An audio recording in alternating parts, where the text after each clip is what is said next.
एक बार जब रामचंद्र जी चित्रकूट में रह रहे थे, वनवास काल की बात है, बैठे बैठे उनकी सीता जी की तरफ वो देखे। सीता जी वलकल वस्त्र में उदास होकर बैठी हुई थी। राम जी को बहुत तरस आया सीता जी को देखकर। उन्होंने सोचा, क्या ये मैके के राजकुमारी रहने वाली, क्या ये अयोध्या की महारानी सीता जी आज जंगल में वलकल वस्त्र पहन करके मेरे साथ सारा दुख झेल रही है। धूप, सर्दी, गर्मी सब सहन कर रही है। जंगल के नाना प्रकार के कष्ट झेल रही है। इनके पास अंग में 16 श्रृंगार होना चाहिए, आभूषण होना चाहिए, अच्छे अच्छे रेशमी वस्त्र होना चाहिए। उसकी जगह पर इनका वलकल वस्त्र है। देख करके राम जी बहुत अपने आप को समझौता कर रहे थे। तभी तक से उनके मन में आता है कि हम सीता जी को कुछ नहीं कर सकते हैं। ये मेरे लिए मेरे साथ इतना कष्ट कर रही हैं, तो हम भी इनका कुछ कर दे। तो जंगल से पुष्प तोड़ कर लाते हैं और उसी पुष्प को गजला बनाने लगते हैं। गजला बना करके खूब अच्छा मुद्रा में सीता जी के पास जाते हैं। सीता जी से बोलते हैं, हे सीते, मैं तुम्हारे लिए तो कुछ नहीं कर सका, लेकिन देखो ये प्रेम से ये गजला पुष्प को मैंने बनाया है अपने हाथों से। आओ अपने हाथों से तुम्हारे बाल में मैं लगा देता हूँ। सीता जी के बाल में एक कह करके लगाने लगते हैं। ऊपर से स्वर्ग से शंकर जी, ब्रह्मा जी देख करके दुखी हो रहे थे कि देखो सबको सुखी करने के लिए रामचंद्र जी कितना कष्ट झेल रहे हैं अपने पत्नी को। सोने मणियों रत्न की कोई कमी नहीं है, लेकिन फूल की गजला पहना रहे हैं। वहीं पर इंद्र जी भी थे। इंद्र जी के लड़का जयंत, वो बहुत अभिमानी था। वो किसी को बात नहीं सुनता था अपने बात के आगे।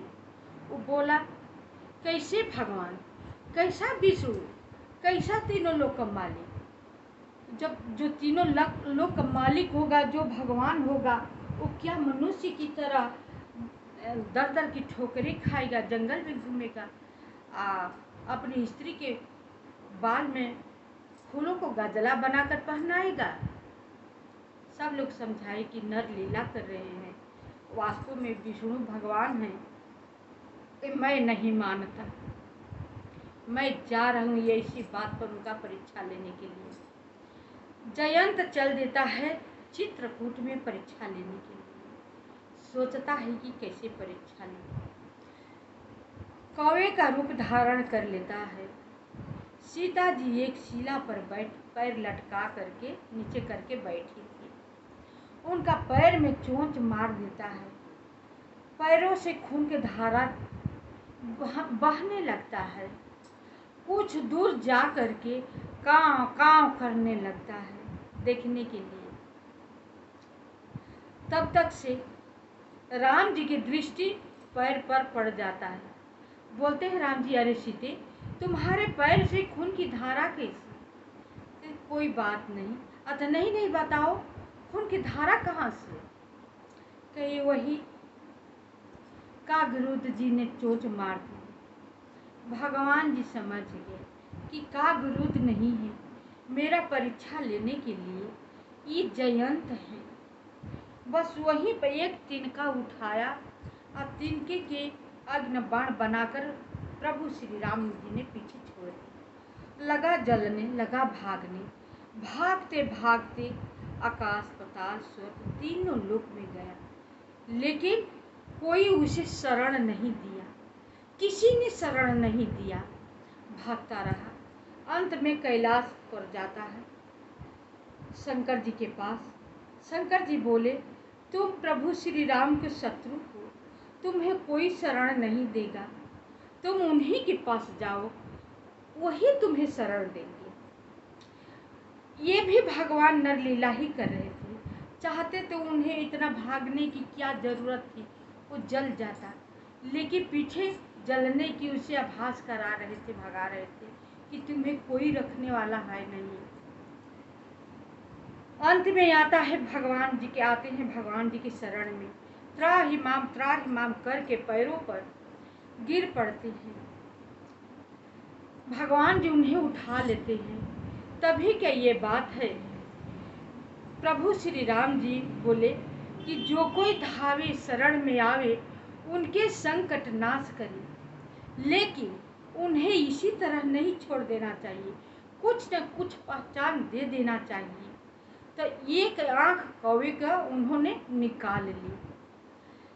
आप सब देखते होंगे, कौवा एक ही आंख से इधर उधर नचाता रहता है, और सब पंछियों में कागा चंडाला। प्रभु श्री राम जी ने बोले कि तुम्हें कोई अच्छा दृष्टि से नहीं देखेगा, शरण में तो उठा लिया, लेकिन कौवे का कोई महत्व नहीं देता है, कौवे के आवाज़ कोई सुनना पसंद नहीं करता है। तो प्रभु श्री राम जी की और सीता जी की कथा है। आप सबको ये कथा कैसी लगी, आप सब कमेंट करके बोलिएगा, और फिर लाइक सब्सक्राइब अवश्य कीजिएगा। मुझे उत्साह होता है आप सबको कमेंट आता है तो।